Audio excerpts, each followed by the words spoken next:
Bom, o último assunto do curso envolve o projeto de compensadores ou controladores através do uso do lugar das raízes. Então, nós entendemos, através da aula das aulas anteriores, o que era o lugar das raízes, como representar graficamente o lugar das raízes, como desenhar alguns pontos que a gente pode calcular para refinar o esboço do lugar das raízes, alguns pontos importantes, como o ponto de encontro com o eixo imaginário, e agora a gente vai entender como o lugar das raízes pode ser utilizado para modificar características do projeto de forma que você consiga atender a requisitos específicos.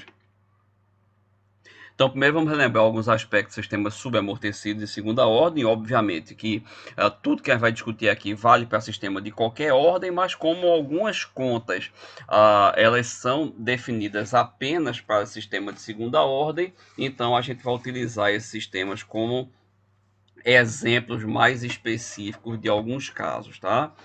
Então, como nós vimos, o sistema de segunda ordem ele pode ser escrito em função da frequência natural e do coeficiente de amortecimento dessa forma daqui, né? Então, ômega n ao quadrado, isso é um sistema de segunda ordem sem zero. Ômega n ao quadrado sobre s ao quadrado mais 2 zeta ômega ns mais ômega n ao quadrado, que isso leva a polos, né, raízes do polinômio denominador, da forma menos zeta ômega n, mais ou menos ômega n raiz de zeta ao quadrado menos 1, ou como a gente viu também, eu posso transformar isso daqui e ter j ômega n raiz de 1 menos zeta ao quadrado, né? Dessa forma, a gente tem parte real e parte imaginária. E aí, se eu ploto isso no plano complexo, a gente tem algumas medidas que nós já tiramos, né? A parte real definida por menos zeta ômega n, tá aqui a parte real do polo, e a parte imaginária, j ômega n raiz de 1 menos zeta ao quadrado, obviamente ela e o conjugado. Isso no plano complexo vai definir pontos no círculo de raio ômega n, e formando esse ângulo θ aqui. A gente viu que o cosseno desse θ é igual a zeta, que seria o cateto adjacente sobre a hipotenusa, então dá igual a taxa de amortecimento. E aí nós vimos que o tempo de pico é π sobre a parte imaginária, ou seja, o tempo de pico é inversamente proporcional à parte imaginária. O tempo de amortecimento é 4 sobre a parte real, então o tempo de amortecimento é inversamente proporcional à parte real. E a porcentagem sobre o sinal ela é dependente apenas do coeficiente de amortecimento. E o fato de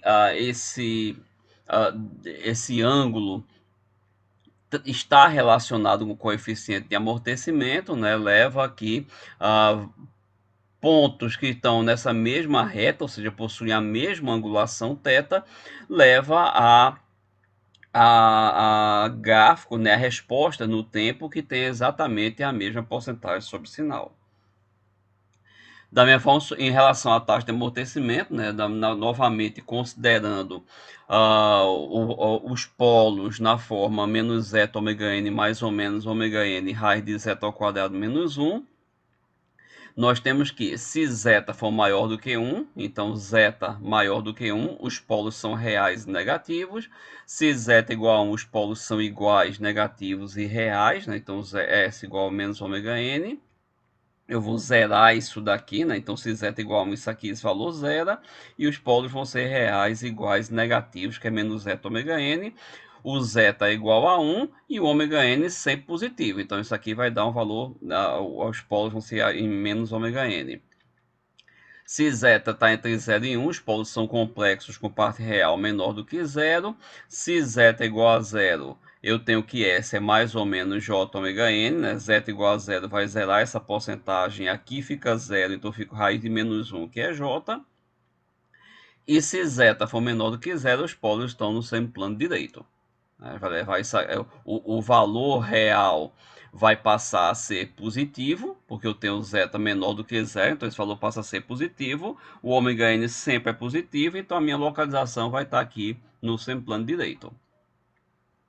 Bom, e aí, então, após essa revisão rápida de alguns pontos, né, que até não foram discutidos anteriormente, mas fazem parte de todo o contexto, estão inseridos no que a gente viu antes, O problema agora é como a gente pode ajustar um sistema de forma a atender algum requisito do projeto. Então, o que a gente discutiu no começo, a ideia é que eu tenho algum requisito do projeto e o sistema foi construído de forma que aquele requisito não é atendido perfeitamente.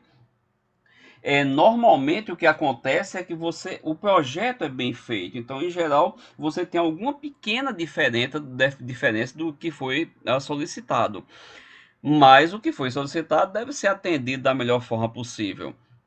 Então a ideia é tentar corrigir esse projeto para atender o que foi pedido.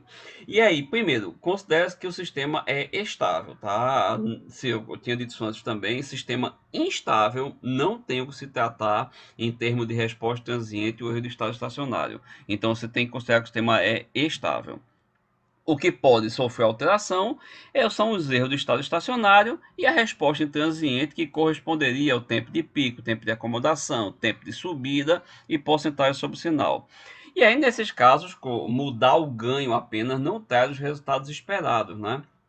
Não consigo mudança. Então, por exemplo, a ideia é essa situação daqui, fora de escala, só para ficar mais claro o que está acontecendo. Suponha que eu tenho aqui meu lugar das raízes do meu sistema é esse em azul e eu tenho o lugar das raízes passando por esse ponto aqui dessa reta definida por zeta, né? Então é uma reta que tem um ângulo aqui θ, tá? Então esse ângulo está constante, então eu tenho a porcentagem sobre o sinal aqui constante, então eu tenho o lugar das raízes corta essa reta nesse ponto A aqui.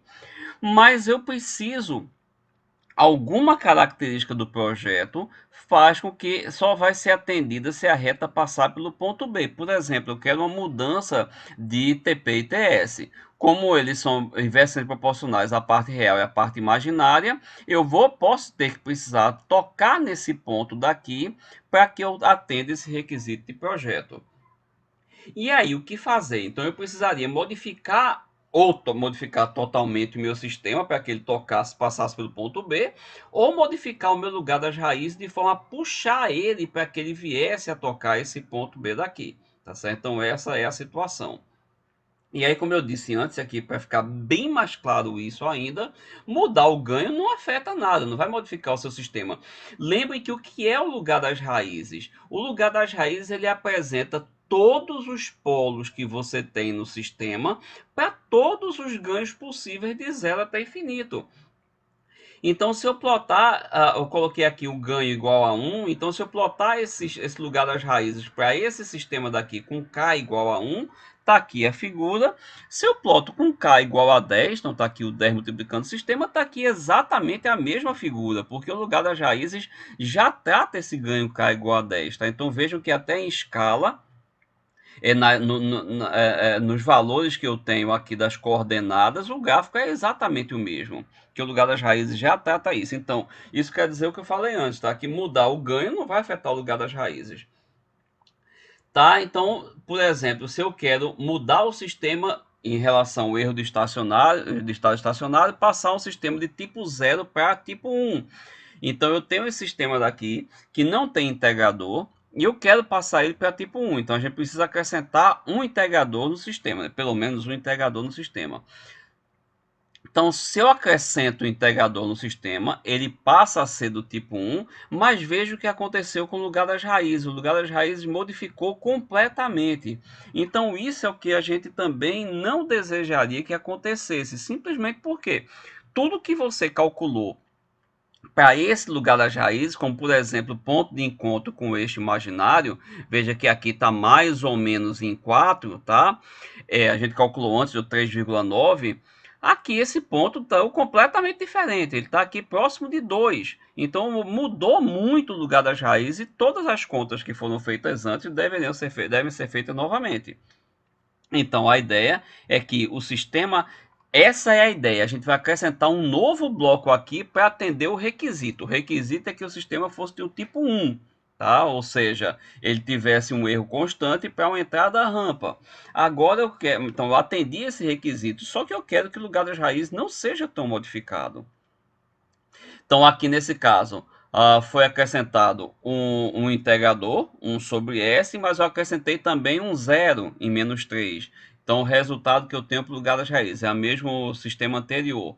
Então, esse é o resultado. Então, o ponto de encontro aqui com o eixo imaginário, ele já subiu, já está aqui perto de 3, tá? Ou seja, esse S mais 3 provocou alguma diferença. Eu já deixei pelo menos aquele ponto de encontro, embora o lugar das raízes ainda está diferente ao que a gente tinha antes, mas pelo menos esse ponto de encontro ele já está mais próximo do que a gente tinha antes.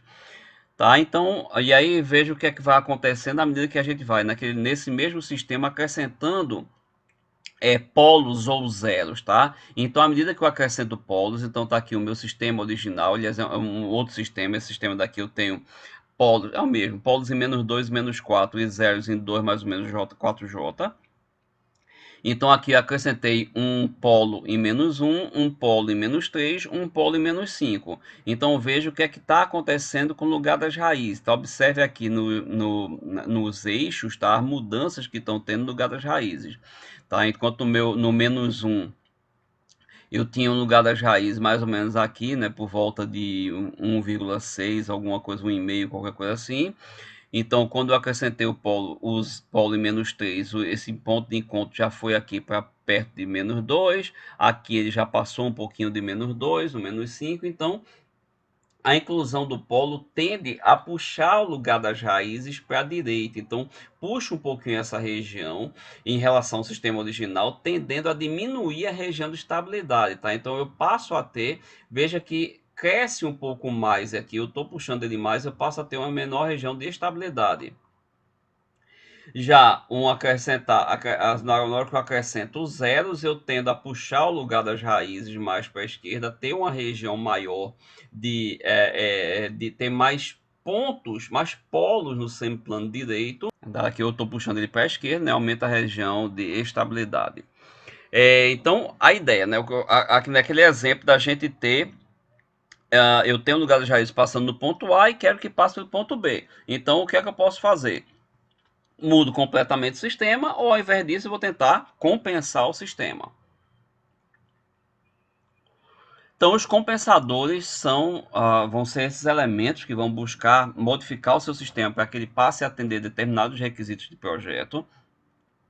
Eles são implementados de acordo com as suas características, né? Esses são os mais conhecidos, os sistemas de controle ou compensadores proporcionais, que encaminham o erro à frente para a planta, tá? Isso vai ficar mais claro nos desenhos, na representação do fluxo com o diagrama de bloco. O sistema de controle integrais, que encaminham a integral do erro à frente, e o sistema de controle derivativo, que encaminha a derivada do erro à frente para a planta. Então, o objetivo da gente é atender os requisitos do projeto sem mudar muito o lugar das raízes. Então, a gente tem, para melhorar o erro do estado estacionário, tem um compensador proporcional mais integrador. Então, a gente vai juntar esses dois aqui, proporcional mais integrador, chamado de IPI, ou o compensador de atraso de fase, chamado lag. Posso melhorar a resposta intransiente com um compensador proporcional mais derivativo, que é o PD, ou de avanço de fase, chamado lead. Ou a gente pode pegar e melhorar tanto a resposta transiente quanto o erro de estado estacionário, trabalhando os compensadores PID ou lead lag. Há um motivo para a gente não misturar essas coisas, não ter um PI com o lead ou um PD com o lag, tá? E aí no final eu comento um pouquinho sobre isso. Então agora a gente vai conversar especificamente o que é que pode ser feito para melhorar o erro de estado estacionário, tá? Então, essas duas formas que a gente vai ver agora são apenas para erro de estado estacionário. Para transiente, eu separei as duas formas para tratar transiente. Então, a gente vai ver por partes, melhorando o erro, melhorando o transiente, depois melhorando o erro e a resposta transiente. Melhorando o erro do estado estacionário, os compensadores vão ser utilizados para isso, né? Então, a gente está começando pelo erro, porque normalmente é uma situação mais simples, o erro é mais fácil de ser tratado, tá? Do que a questão da resposta transiente. E aí, naquela situação que a gente teve antes, veja que eu tenho agora dois requisitos a tratar, tá certo? Eu quero melhorar o erro, como por exemplo, como a gente viu antes, eu quero mudar o sistema de tipo 0 para tipo 1, mas eu quero também que o lugar das raízes sofra poucas alterações, para não ter que calcular tudo que foi feito antes. Então, nesse primeiro momento, melhorando o erro de estado estacionário via compensador PI, tá? Então tá bem claro aqui no título, tudo que a gente vai fazer agora nesse começo é com o proporcional mais integral. Depois a gente usa o de atraso de fase. Mais proporcional mais integral. A ideia, ele vai encaminhar para frente o erro, né? E também a integral do erro, tá? Então os dois elementos vão encaminhados para frente e depois novamente o fluxograma vai ficar mais claro isso. E aí, como eu falei, na ideia, na intenção da gente, e aí eu acabei de dizer, a gente tem dois requisitos. Eu quero melhorar o erro, como por exemplo, passar de tipo 0 para tipo 1, mas quero que o lugar das raízes sofra pouca alteração. Para passar do tipo 0 para tipo 1, eu tenho uma caixa que você pode fazer o que você quiser naquela caixa. Então, colocar um integrador resolve isso. A gente passa do tipo 0 para tipo 1. Do tipo 1 para o tipo 2, a gente coloca mais um integrador, resolve isso também. Então, a gente consegue resolver isso.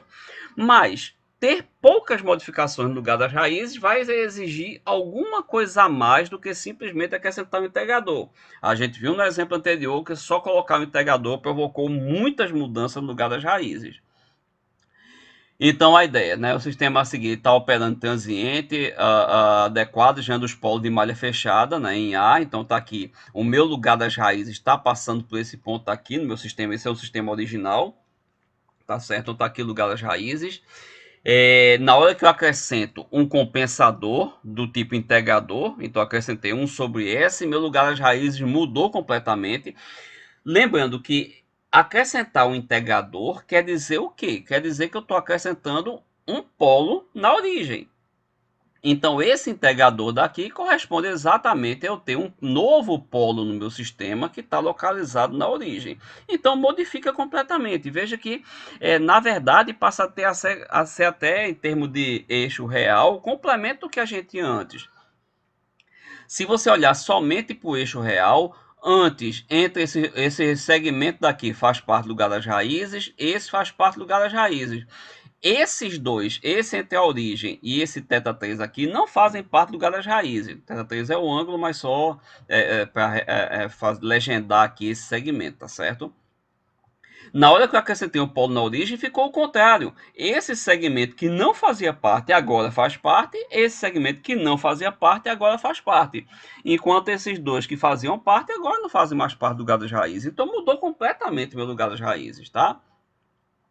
Bem, e aí o que é que eu posso fazer para a gente tentar resolver isso? Bom, lembrando que o lugar das raízes ele trata os polos que fazem parte do Galas Raízes são aqueles polos que a contribuição angular daquele conjunto de polos e zeros, na verdade, aquele conjunto todo, em relação aos pontos que eu tenho, né, como o ponto A, eles são múltiplos ímpares de 180 graus. Foi logo uma das primeiras coisas que a gente viu, a definir o lugar das raízes, tá? Então, esse ponto A aqui, ele faz parte do lugar das raízes, porque somatório do ângulo dos zeros menos somatório do ângulo dos polos dá múltiplo ímpar de 180 graus. No caso aqui, como a gente só tem polo, então seria menos θ1, menos θ2, menos θ3, múltiplo ímpar de 180 graus. Na hora que eu acrescentei meu novo polo aqui na origem, eu tenho um novo ângulo aqui que vai se somar a esses, de forma que, obviamente, se eu tinha A mais B mais C era múltiplo de 180, na hora que eu coloco A mais B mais D e D não é zero, isso pode não ser múltiplo de 180 graus. Tá certo? Mas eu quero que seja, eu quero que continue, acrescente alguma coisa que continue sendo. Então a ideia é acrescentar. Eu acrescentei o integrador, que corresponde ao polo na origem, mas vou acrescentar também um zero. E aí, como é que esse zero vai estar me ajudando em alguma coisa? Bom, novamente, o ponto A ele faz parte do lugar das raízes quando o somatório dos ângulos dos zeros menos o somatório dos ângulos dos polos é múltiplo ímpar de 180 graus. Então, se eu acrescentei alguma coisa no somatório dos polos, tá certo? Então foi aquele meu teta, o ângulo aqui dos polos, tá certo? Eu acrescentei ele. Devido a esse polo na origem, o que é que acontece se eu acrescento alguma coisa, algum valor aqui, um zero, muito próximo a esse polo daqui? Então, esse ângulo, ele está entrando com um valor negativo. Somatório do ângulo dos zeros menos somatório dos ângulos dos polos. Então, esse θPC, é o θ desse polo novo, ele entrou com um ângulo negativo. Se eu acrescento um zero muito próximo a ele, ele vai ter aproximadamente o mesmo ângulo para A. Exagerando, imagine que eu acrescento esse polo aqui na origem e acrescento um zero na origem. Eles vão fazer exatamente o mesmo ângulo com A e eles vão se anular. Esses ângulos vão se anular, porque um é positivo e outro é negativo. Então vai ser θ menos θ. Ok, mas acrescentar um polo na origem, um zero na origem, também não estou fazendo nada, vai ser S sobre S. Mas se eu boto esse zero muito próximo a ele, tá certo? De novo, aqui está em escala, mas imagine que esse zero está bem pertinho daqui da origem. Ele não vai ter um ângulo igual ao ângulo gerado pelo polo, mas vai ter um ângulo muito próximo. De forma que a contribuição angular deles para o cálculo que eu tenho do lugar das raízes para o 2k mais 1 vezes 180, ela passa a ser muito pequena. Então, a gente vai passar a modificar o lugar das raízes de forma que esse valor aqui não é mais o mesmo adiante, mas é muito próximo do adiante. Vai ser tão próximo quanto for esse zero daqui da origem, tá ok? Então, a ideia é essa. O compensador proporcional integral, ele vai acrescentar um polo na origem e um zero muito próximo a ele. E aí veja esse exemplo daqui, tá? Por enquanto, não se preocupem em como foi encontrado o que é um zero muito próximo da origem, tá certo? Menos 0,001 é muito próximo da origem, menos 0,001 é muito próximo da origem. Então, a gente vai entender depois as consequências dessa diferença, tá? Mas nesse exemplo, eu estou mostrando só aqui o meu sistema original e aqui o sistema compensado com um polo na origem, está aqui o S, e um zero em menos 0,01. Tá? Então vejam que os dois sistemas, SIS1 e SIS4, são exatamente os mesmos, só que aqui eu tenho, tá aqui essa parcela, né, obviamente, só que aqui eu tenho um compensador com essas características que eu falei agora. Então aqui estão os gráficos dele, o lugar da raiz dele, como eles são muito parecidos. E aí a gente pode pegar e juntar esses dois gráficos e tentar ver como eles são próximos mesmo. Então na hora que eu sobreponho esses dois gráficos, olha a diferença que dá entre eles. Então, a diferença é muito pequena. Então, quanto mais próximo da origem aquele zero estiver, mais parecidos vão ser os lugares das raízes. Apesar de ser uma diferença pequena, é uma diferença. É o que eu falei no começo. Normalmente, os projetos, eles são bem definidos, eles estão ok. Então, o que você vai encontrar são pequenas diferenças em relação aos requisitos. E aí, o compensador trata de cuidar dessa pequena diferença. De forma que, ao invés de você ter que criar o seu projeto todo novamente, você simplesmente vai acrescentar esse bloco aqui no seu projeto e vai atender o requisito que foi necessário. Tá? Então, um compensador com um polo na origem e um zero muito próximo a ele é chamado de compensador proporcional integral.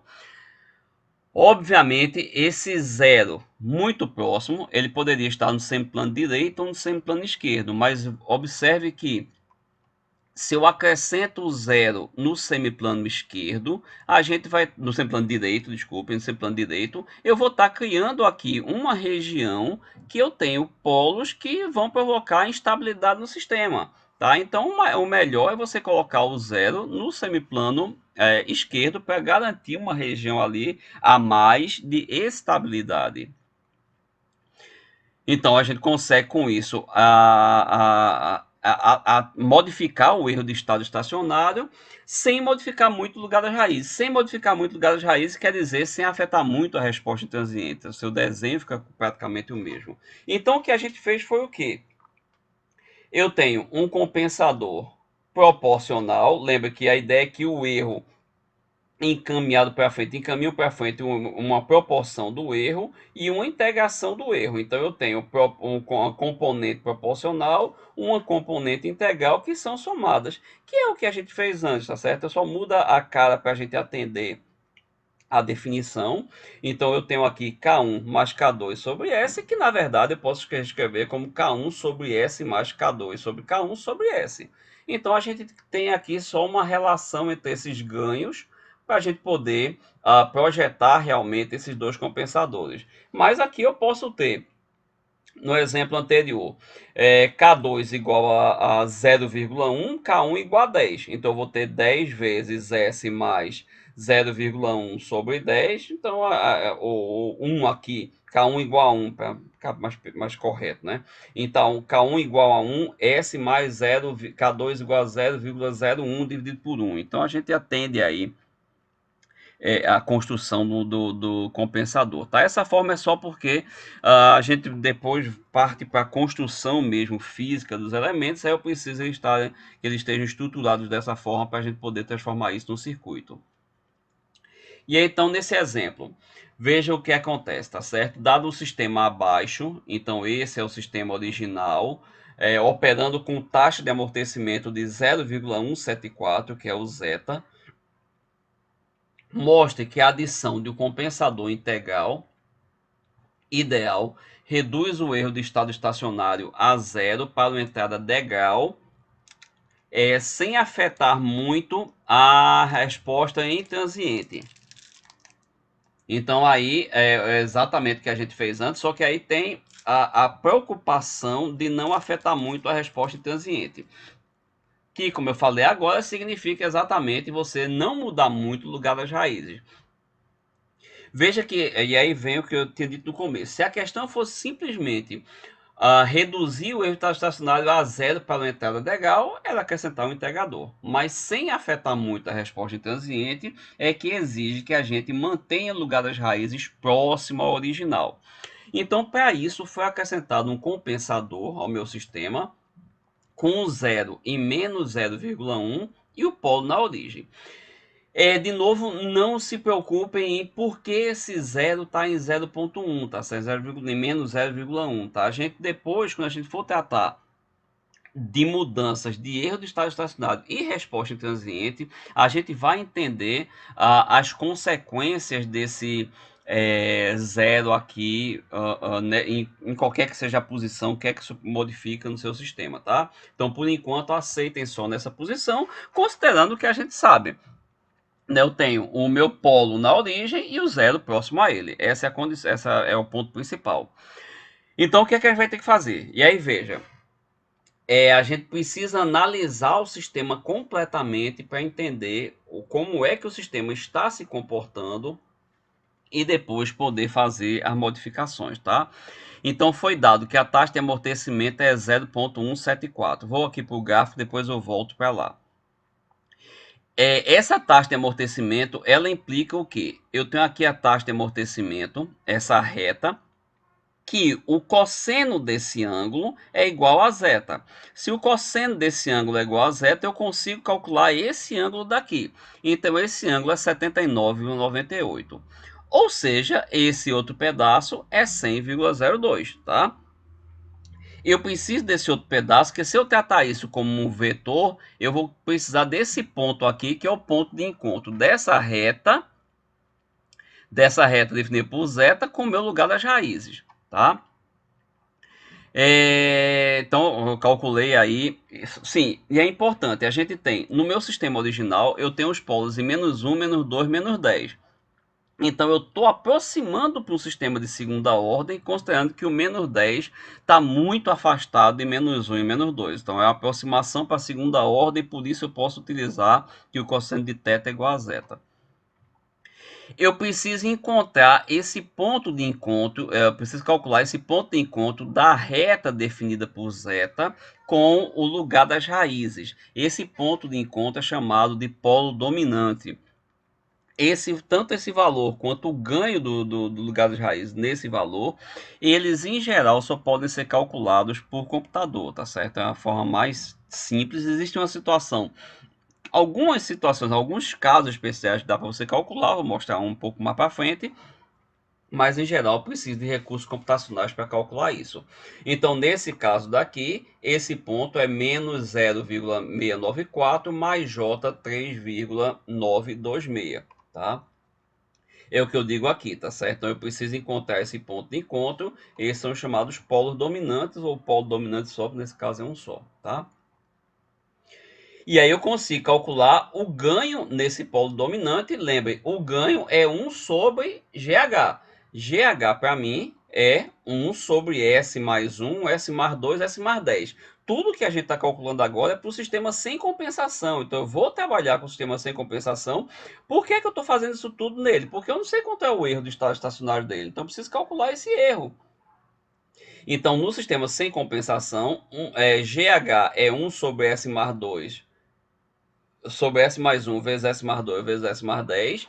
Então, K é 1 sobre GH, é 1 sobre isso tudo, nesse ponto daqui, nesse polo dominante. Então, K dá um valor complexo, e aí você trabalha com a magnitude dele, né, que o ganho tem que ser real, claro. Então, o ganho dá aproximadamente 164,6. Aqui no gráfico eu já desenhei o lugar das raízes, né? Já coloquei aqui os polos que você tem, tá? Menos 1, menos 2, menos 10, os segmentos que fazem parte do eixo real, você já tem, pode calcular as assíntotas, vou calcular um pouco mais adiante, ponto de encontro, etc, mas já está tudo aqui esboçado no gráfico, tá? Mas tudo você pode calcular pelo que a gente já viu. Só que aí, veja, esse ponto de encontro aqui com a reta definida por zeta, ele é um ponto que faz parte do lugar das raízes. Então, ele tem que forma? Ele é menos zeta ômega n mais j ômega n raiz de 1 menos zeta ao quadrado.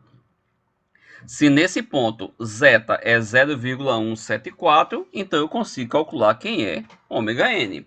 Zeta ômega n é 0,694 e zeta é 0,174, então eu consigo calcular que ômega n é 3,98. Consigo calcular as assíntotas, consigo calcular TP e TS, porque TP é π sobre a parte real e TS é 4 sobre a parte imaginária. Tá aqui, parte real e parte imaginária. É tudo em cima do polo dominante, porque é o ponto de operação do seu sistema. Seu sistema opera com zeta igual a 0,174. O único lugar daqui que essa reta toca no lugar das raízes é esse. Então, é aqui que seu sistema está operando. Então, aqui você tem TP igual a 4,53 segundos, TS 1,02.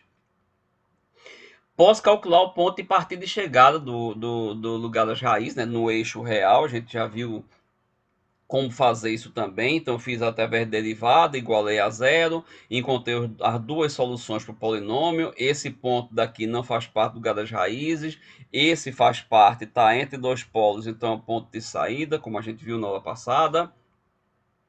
Ponto de encontro com o eixo imaginário, cruzamento com o eixo imaginário. Eu disse que tinha uma segunda forma para a gente fazer isso. A gente viu na aula anterior utilizando a tabela de Routh-Hurwitz. E aí uma outra forma é a gente utilizar do polinômio equivalente ao meu sistema o denominador, da mesma forma que a gente fez com a tabela Routh-Hurwitz. A gente tinha que calcular o polinômio equivalente, pegar o denominador e jogar na tabela. Agora eu também vou pegar o denominador desse sistema, e aí o que é que significa o ponto estar tocando no eixo imaginário? Significa que eu vou ter S igual a J ômega. Então, se eu substituir S por J ômega nessa expressão aqui igual a zero, eu consigo calcular quem é J e quem é ômega. Então, eu vou ter a parte real mais J, a parte imaginária, igual a zero, que é 0 mais 0J. Parte real igual a parte imaginária igual a parte imaginária. Da parte imaginária eu vou ter ômega que multiplica menos ômega ao quadrado mais 32 igual a zero, que dá ômega igual a zero, tá? É uma possibilidade, ou menos ômega ao quadrado mais 32 igual a zero, que seria ômega ao quadrado igual a 32, ômega igual a raiz de 32. Se eu substituo esse valor na parte real e igual a zero também, eu tenho K igual a 396. Se você considerar ômega igual a zero, que não é comum, obviamente, a frequência natural ser nula, o K vai ser igual a menos 20, como a gente considera o K sempre maior do que zero, então esse valor não está válido. Ainda sobre o sistema original, calcular o erro, né? O erro vai ser o ganho no ponto de operação, então é o ganho nesse ponto daqui, 164,6, tá? Sobre o G de S, e a gente calcula o quê? KP, KV e KA. KP, limite de S tendendo a zero G de S, tá? Então, quando esse polinômio daqui, S tendendo a zero, 164,6 dividido por 20, 8,23, o erro 1 sobre 1 mais KP 0,108.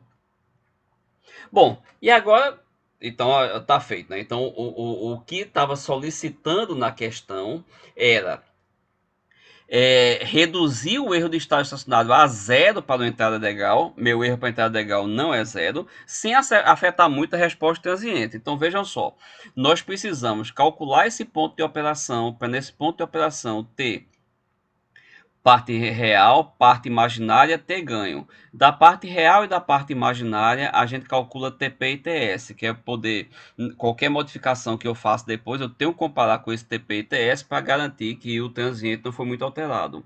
E precisei daquele ganho para poder calcular o erro do estado estacionário, o erro para entrada legal, que é o erro em cima do KP, certo? Então agora a gente acrescenta um polo na origem, um zero muito próximo a ele. Meu lugar das raízes passa a ter essa cara daqui. Vou explicar essas contas, mas passa a ter essa cara. Novamente aqui está fora de escala, tá certo? Esse ponto aqui está bem próximo da origem. Então eu acrescentei, entrou essa região aqui, esse segmento, mas veja que de cara você percebe que o lugar das raízes mudou muito pouco. Manteve-se zeta, a taxa de amortecimento em 0,174, e aí veja qual o ponto de operação agora. Meu ponto de operação anterior era menos 0,694 mais J 3,9, menos 0,7 mais J4, tá? Então menos 0,7 mais J4 para simplificar.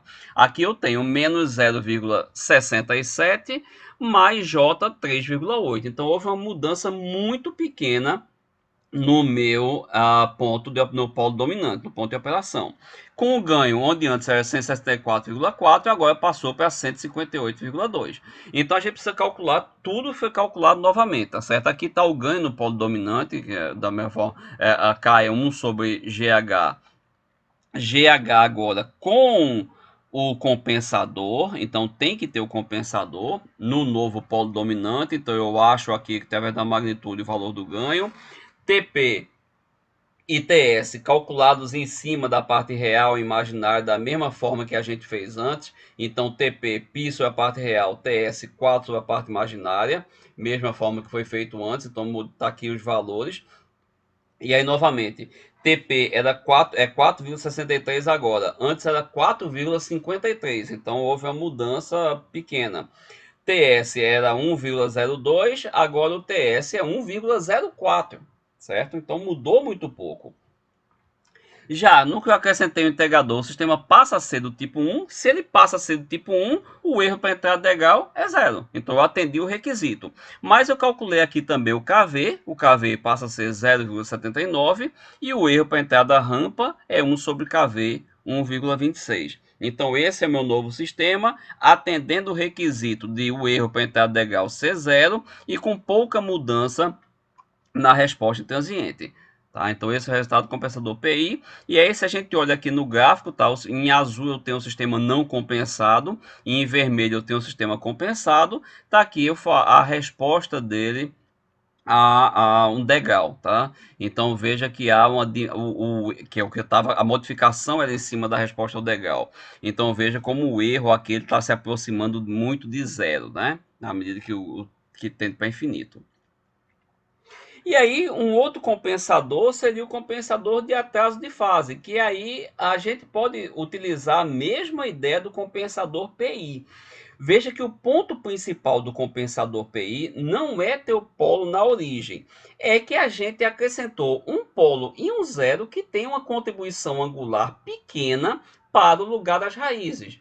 Então, se eu descolo esse polo da origem, caminho ele pelo eixo real e junto dele vai um zero que continue mantendo essa condição de ser um ângulo, uma contribuição angular pequena entre eles, ou seja, os dois continuam muito próximos, isso é o que a gente chama de compensador de atraso de fase.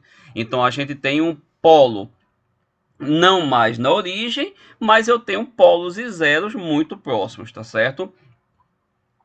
Só que aí qual é a diferença? Então veja o que aconteceu, tá? Então eu tenho o meu sistema original, tá? Esse daqui, e a ele foi acrescentado um polo e um zero, tá? Eu não tenho mais aqui PC igual a zero como a gente tinha no proporcional integral. Tem o ZC sobre PC. Bem, qual é a influência disso no meu sistema como um todo? Ora, o erro é calculado quando o S tende a zero. Quando o S tende a zero, eu vou ter aqui o resultado desse compensador vai ser ZC sobre PC. Então, a gente vai passar a contribuir com uma razão para o erro, com um pedaço do erro, tá? E o compensador é chamado de atraso de fase por essa a organização que eu tenho, né? De eu estar com o polo próximo à origem, o zero muito próximo a ele, então a contribuição que vai dar, o ângulo do polo é maior que o ângulo do zero. Então, como o lugar das raízes é somatório dos ângulos dos zeros menos somatório do ângulo dos polos, e meu novo polo entra com valor maior, então ele vai entrar com uma contribuição negativa maior, por isso é o atraso de fase, tá? Então a ideia é essa, veja que o novo polo ele descolou da origem, o zero está próximo a ele, mas a gente mantém o lugar das raízes muito parecido, tá? Então isso é o que eu falei antes, quando o S tende a zero, a gente tem a contribuição deles para o erro, passa a ser uma razão entre os zeros e os polos. Tá aqui um exemplo de um sistema qualquer, onde eu tenho a compensação muito próximo, né, os dois elementos muito próximos, e aí o que a gente tem o sistema compensado em verde, não compensado em azul. E aqui uma tabela, essa tabela vai ser muito comum a gente encontrar, onde nessa tabela eu tenho aqui todas as características do meu sistema. Então, meu sistema não compensado, tudo que a gente tinha calculado antes está aqui presente nessa tabela. K sobre S mais 1 sobre S vezes S mais 2 vezes S mais 10, o ganho no polo dominante, tá? O valor de Kp e o erro que eu tenho. O terceiro polo que eu tenho, tá? A gente tratando isso aqui como um sistema com realimentação, então a gente teria esse terceiro polo. Não tem um quarto polo, um sistema de terceira ordem, não tem zero. Aqui eu acrescentei um zero em menos 0,111 e o polo em menos 0,01, tá? Então mudou as características, meu ganho no polo dominante passou a ser esse, meu Kp, meu erro para entrada degrau, passo a ter o terceiro polo modificou um pouco em relação ao que eu tinha, passo a ter um quarto polo, que é exatamente esse menos do sistema equivalente, desculpa, do sistema equivalente, tá certo? Então tem um quarto polo do sistema equivalente, e tem o zero, que aí o zero sim é exatamente o menos 0,111, tá? E aí veja que a diferença para o que a gente tinha antes é que agora a queda do erro não foi do erro para a entrada degrau cair para zero. Houve uma queda proporcional do erro. Ele não é zero, mas ele caiu 10 vezes. Você pode dizer, mas olha, eu posso ter o interesse de ter uma queda zero no meu sistema. Por que é que eu não posso ter uma queda zero no erro? Não é muito mais interessante, mas você pode conseguir atuar com uma queda proporcional. Então, pode ser mais fácil para você lidar com a queda proporcional ao invés de uma queda nula, tá? Qual é a diferença entre esses dois? Veja que os dois tratam de erro em estado estacionário. A diferença é o quê? Quando usar um e quando usar outro. O PI, ele lida diretamente com essa mudança para zero de um tipo de erro para uma determinada entrada. Então, eu quero que o erro para a entrada degrau seja nulo. Eu quero que o erro para a entrada rampa seja nulo, quer que seja. Então, eu vou lidar com isso. Eu vou passar o erro para zero. Então, eu vou mudar meu sistema de tipo 0 para tipo 1 ou de tipo 1 para tipo 2. Então, isso indica que o compensador é o PI. Já quando eu quero uma mudança, uma diminuição no meu erro que seja proporcional ao valor atual, eu quero um compensador de atraso de fase, tá? Lembrando que ele vai ter valor de zeros e polos, e quando o S tende a zero, a gente vai ter uma proporção aqui, Z sobre P. Então, essa é a característica que diz para você se você vai utilizar o PI ou vai utilizar o atraso de fase. Na próxima aula, a gente conversa um pouquinho sobre melhoria de resposta em transiente.